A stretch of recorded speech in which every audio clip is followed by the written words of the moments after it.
John announced as he brought his secretary, also my friend, to our home. "She's pregnant with my child. You raise the baby."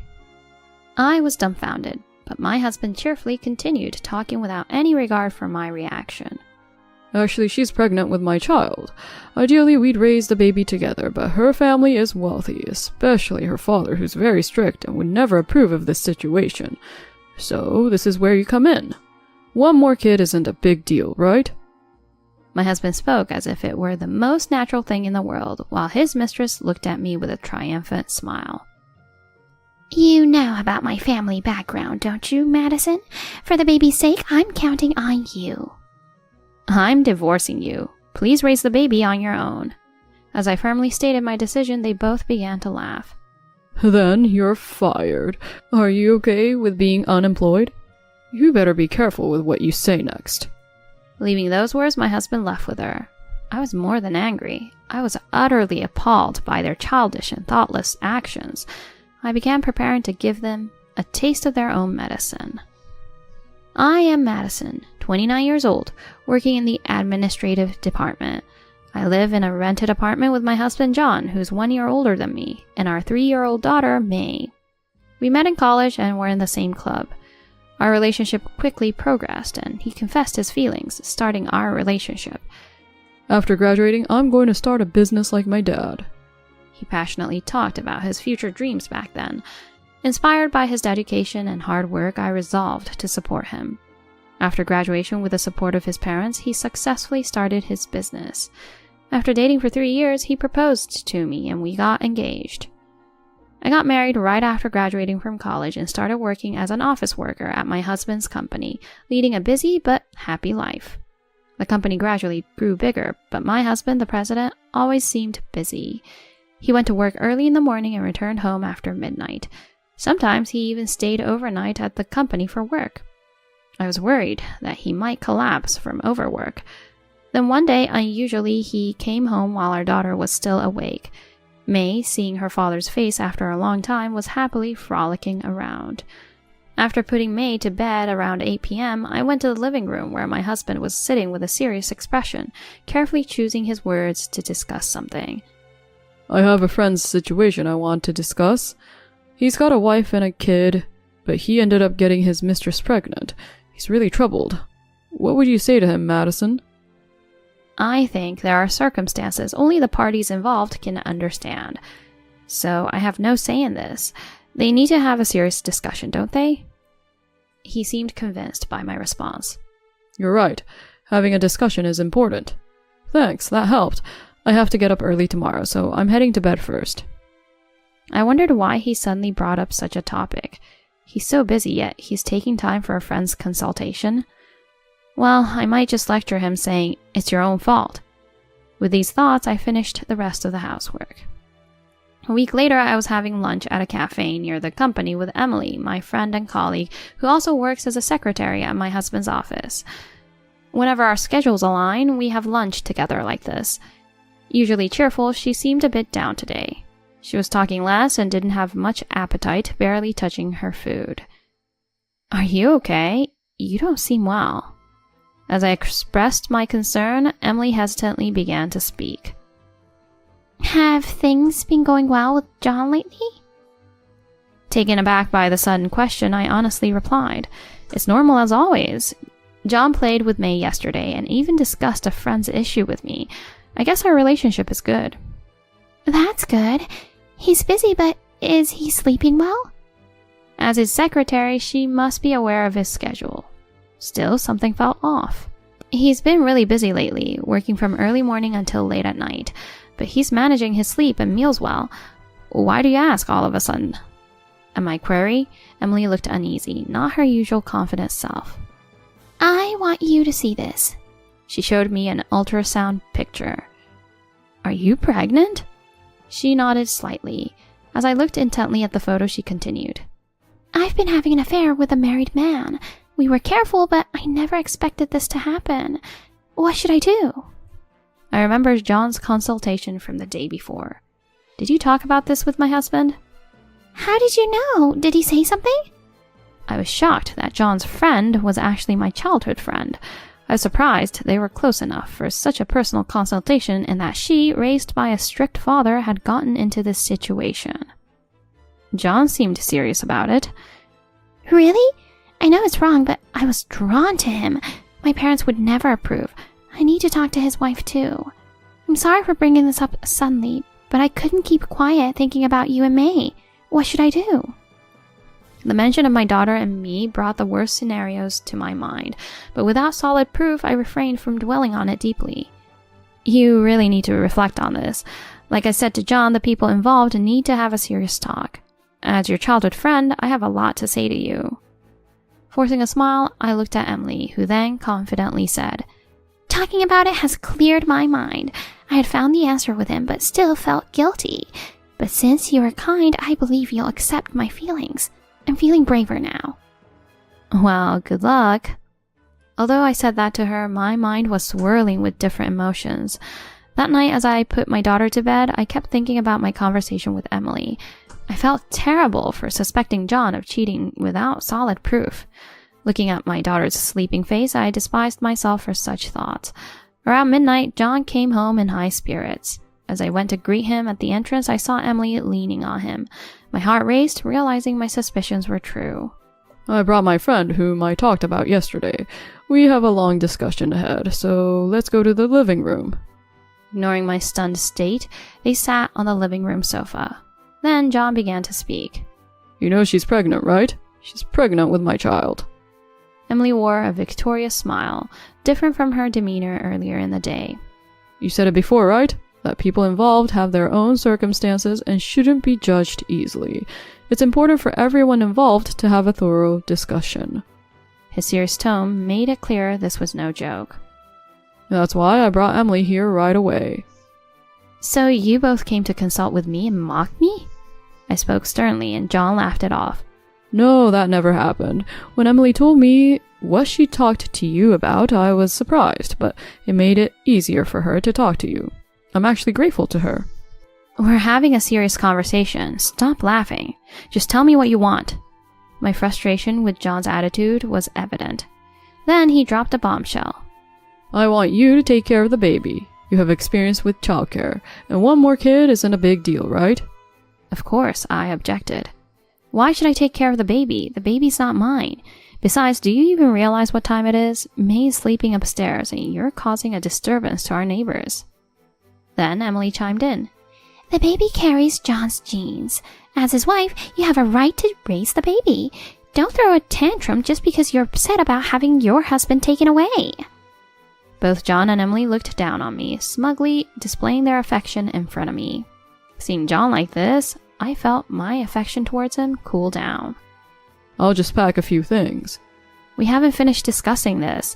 You both need to inform your parents too. Frustrated by the lack of resolution, I confronted John, but he evaded me. I'd rather not involve the parents. Emily's dad is scary. Anyway, we're busy with a 2-week business trip. When we return, we'll arrange a meeting to talk. Just wait at home quietly. My anger peaked, trembling as John and Emily hastily left the house. This is ridiculous. I'm not a babysitter or a convenience for you. All my efforts for John seemed wasted.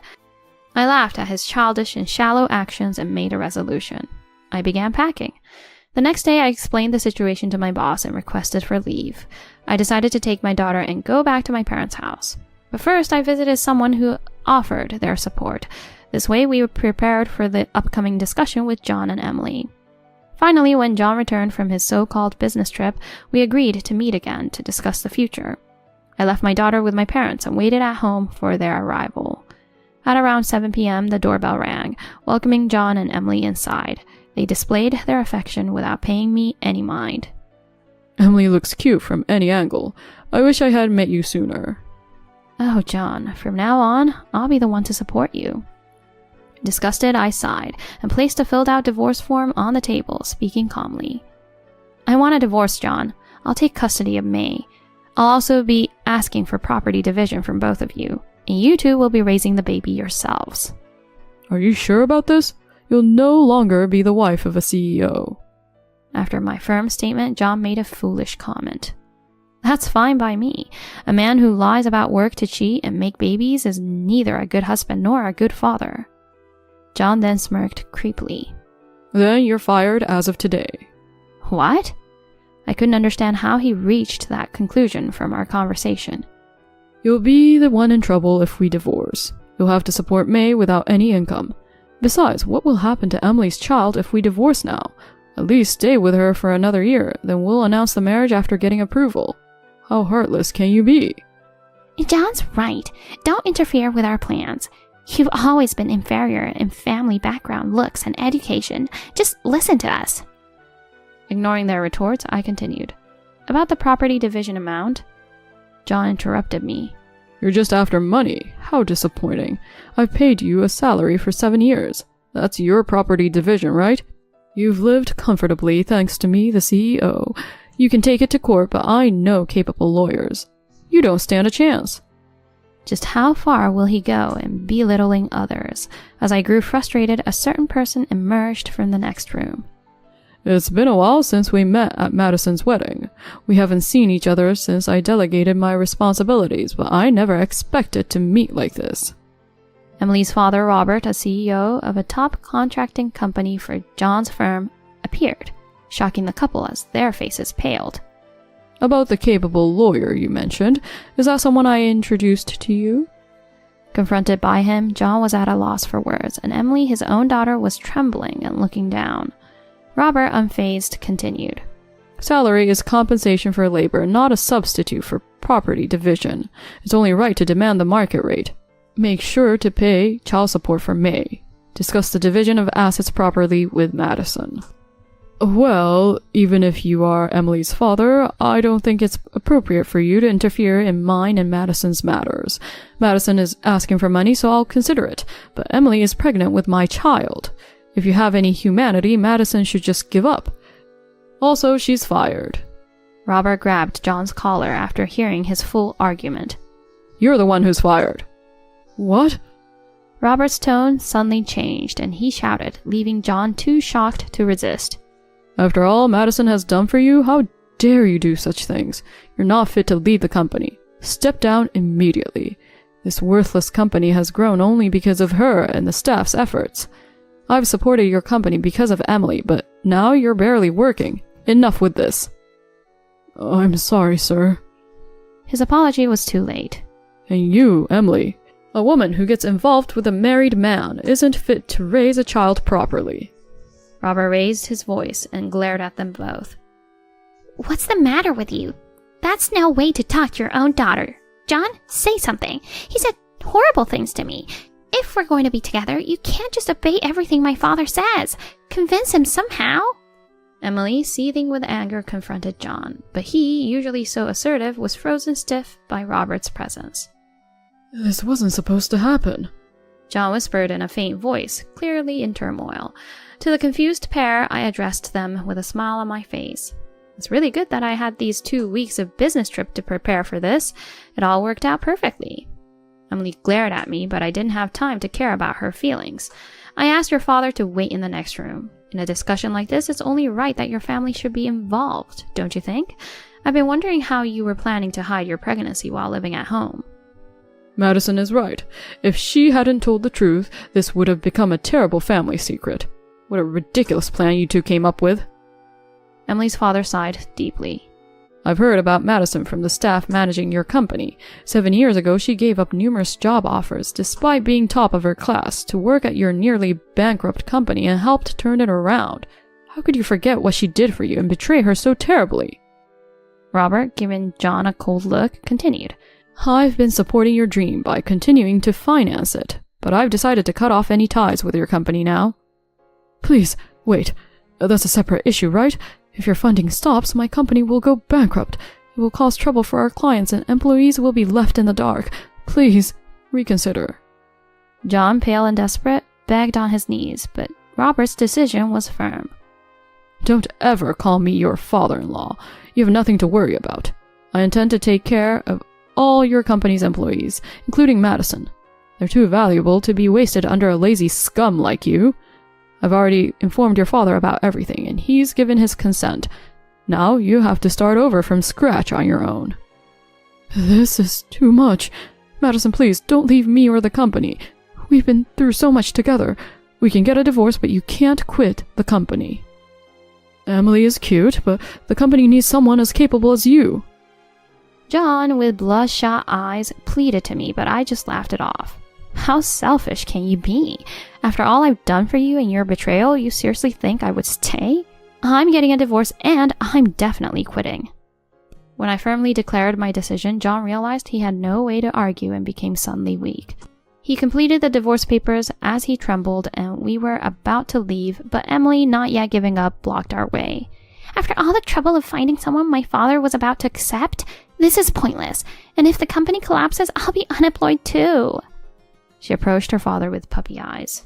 Since all the employees are going to your company, I can work there too, right? I'm your daughter, after all. And about the pregnancy, it was a lie so that I could get married quickly to John, so don't worry. I want you to apologize for how you spoke to me. Emily shockingly confessed the truth. John collapsed to his knees in disbelief, and I was beyond words. Her father quietly approached her. All the more reason not to forgive you. Make your own living from now on. Don't even think about coming back to my house. After this, John and Emily started a shameful blame game against each other. Emily's father and I left the scene, hearing their angry shouts. The next day, after submitting the divorce papers, John and I became strangers. Through the capable lawyer introduced by Robert, I demanded and successfully received a total of $365,000 from John as the property division and child support. Emily, abandoned by both the company and her father, paid a property division of $12,000 in a lump sum and disappeared from our town, likely facing hard days ahead. As for me, I'm now immersing myself in work at Robert's company with familiar colleagues, adjusting to life with just my daughter and living peacefully. My former in-laws have apologized several times, promising to keep John away for good. My current peace is all thanks to the help and support from those around me. I am grateful to everyone, and I am determined to be a source of support for them, just as they have been for me.